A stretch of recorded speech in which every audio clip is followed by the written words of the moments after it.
Hi guys, bit of an impromptu part to the vlog for 3 reasons. It seems I do not have great natural light in my bedroom, especially on a cloudy overcast day in which the weather looks like this. But yeah, I wanted to start the vlog handheld rather than set up with nice light for a few reasons. Number one being, I want to, well, honestly, I can't be bothered to move this from where it is now to being set up to record the intro at my desk professionally, to then move them over here to my studio section. Two, I wanted to try vlogging on this new lens because I haven't tried doing anything handheld on this since I got it a couple of months ago, and I wanted to see what it'd be like to hold it here, film at f2.8 and, you know, vlog how I would normally on my 10-18mm lens, because I haven't done that yet on this Sigma lens. So yeah, honestly, it looks really cool so far.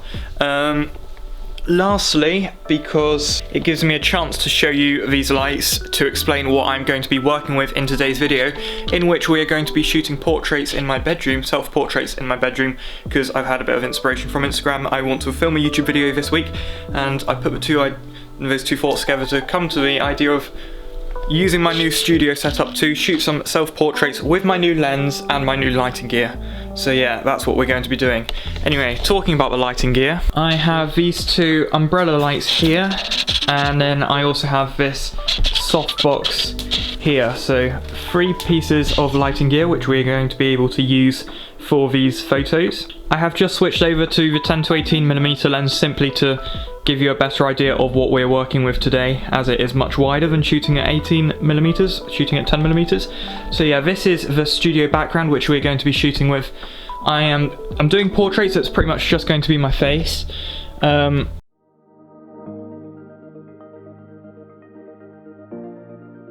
This little guy here is the Yongnuo 35mm f2. Although it's got a slightly more closed-off aperture than the 50mm f1.8, it is slightly wider, so therefore I could get a bit more of me in.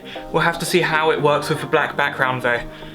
If I want a slightly wider aperture to make the background blurrier so we don't see the creases, I can switch over to the Canon 50mm f1.8, although I don't think there's any other lenses we can use other than these two, which will do us good for today. So it's between the Canon 50mm f1.8 and the Yongnuo 35mm f2, and we'll see what photos we get. Also, side note, if you don't follow me on Instagram already, please go and follow me. Ben Beps, there you go. So I've got my main softbox up there. I've put it up to about head height because a lot of these are going to be portraits directly onto my face, so light straight on my face. I would like a key light behind, but as I said about the cable extension, like I can't get anything coming from behind or to the side, so it's all very front lit at the moment. I've got the 2 umbrella lights here, just acting as more light essentially, not gonna lie. Anyway, let's get the Yongnuo 35mm lens on and see what we can create.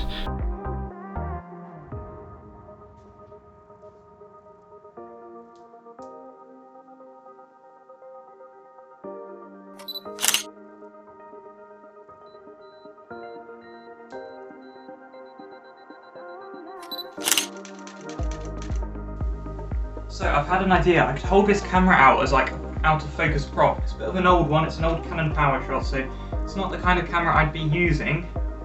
So I'm not sure if it's the kind of one I'd want in a photo, but we're going to give it a shot anyway and see what the photos look like.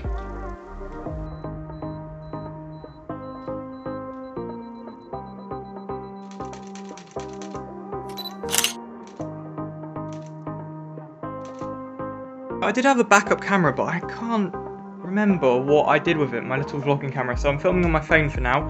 I've moved the camera and light slightly closer because I'm cropping off like the top of the studio background at the moment. I want it to all be in, so like the entire frame is black like that.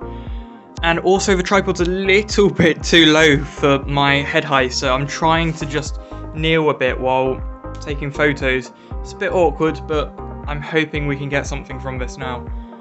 Let's get back into it. Okay, this is a problem. I'm really struggling to focus. So the photo looks good, but then you zoom in and you realise I am the slightest bit out of focus, and I really don't know what to do about it. I mean, I've got one solution. I'm going to try it, but it means no more filming on my phone.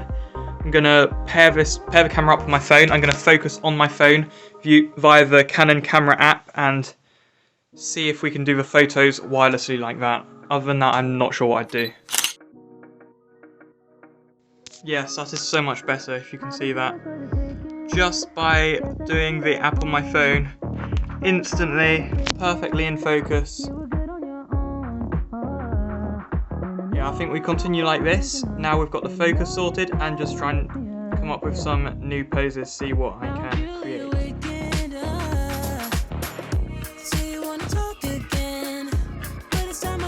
No.